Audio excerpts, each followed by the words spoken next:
राम विवाह। राजा जनक के मंत्रियों द्वारा राम लक्ष्मण का समाचार पाकर राजा दशरथ बड़े आनंदित हुए।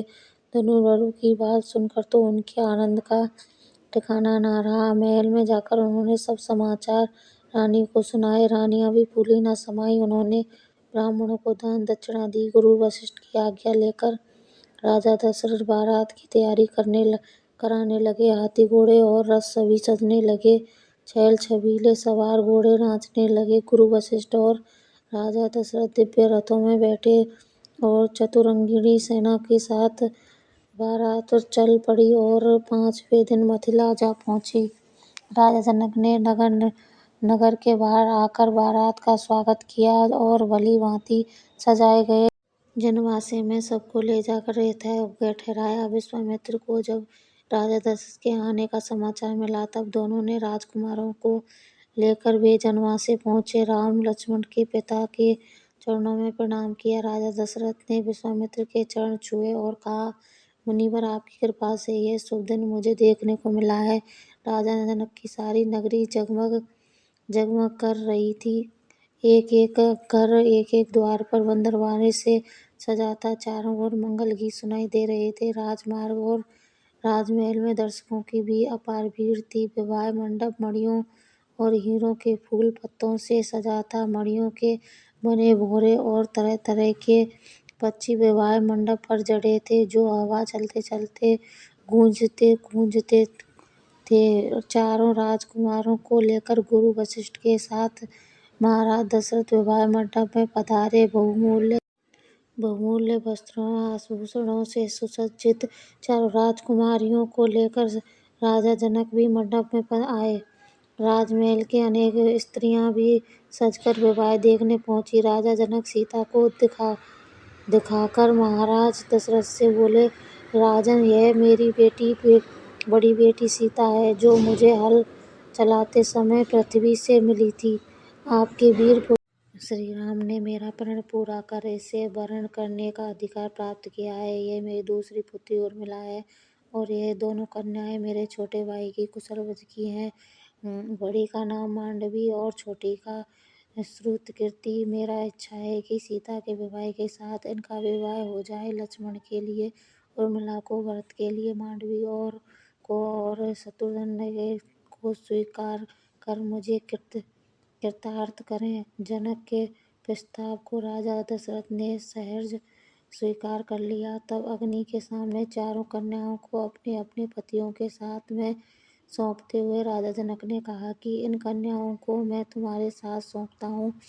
ये छाया की भांति तुम्हारे साथ रहेंगी। तुम इनका भारी ग्रहण करो। इनकी सब तरह से रक्षा करना तुम्हारा धर्म होगा। गुरु वशिष्ठ और सदानंद ने वेद मंत्रों के साथ विधिवत विवाह कराया। तब राजा दशरथ राजकुमारों और पुत्र वधुओं को लेकर जनवास से लौट आए। जनक ने कन्याओं और सब बारातियों को सुंदर उपहार दिए। राजा दशरथ ने भी सोने से सिंह मढ़ाकर दूध देने वाली सहस्रों गायों ब्राह्मण को दान दी। दूसरे दिन विश्वामित्र ने आकर राजा दशरथ को बधाई दी और सबसे विदा लेकर अपने आश्रम लौट गए। कुछ दिन तक जनक का आतिथ्य ग्रहण करने के पश्चात राजा दशरथ विराट के साथ अपने नगर लौट गए। वे कुछ ही दूर गए होंगे कि सहसा भयंकर आंधी सी आई और उसके साथ ही क्रोध की साक्षात मूर्ति परशुराम फरसा और धनुष बाण लिए प्रकट हो गए। उन्होंने देखते ही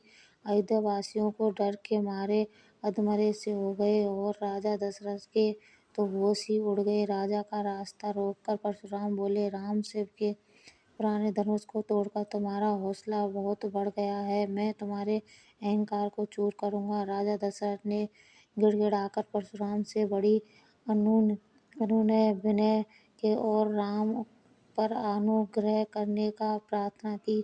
परशुराम ने दशरथ की बात सुनी अनसुनी कर दी और राम से फिर बोले, मेरा इस धनुष को चढ़ाओ। यदि ना चढ़ा सके तो मेरे परसे के आहार बनोगे।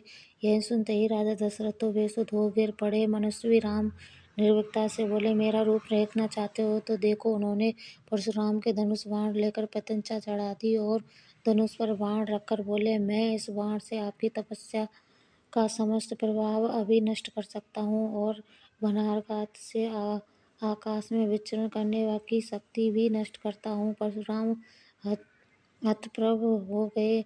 उन्होंने राम की स्तुति की और आशीर्वाद दिया और यह प्रार्थना की कि तप का फल भले ही नष्ट कर दें परंतु मनोगति नष्ट न करें, जिससे महेंद्र पर्वत पर लौट सकूं। श्री राम ने उनकी बात मान ली। परशुराम को प्रशंसा करते हुए तत्काल चले गए। परशुराम के चले जाने के बाद बारात आगे बढ़ी। बारात के पहुंचते ही अयोध्या में घर घर आनंदोत्सव होने लगे। गलियों में शंख और मृदंग की ध्वनि गूंज उठी। स्त्रियों ने मंगल गान किए और फूल बरसाए। रानियों ने पुत्रों और पुत्र वधुओं की आरती उतारी। उस समय राजा दशरथ के भवन की शोभा देखते ही बनती थी।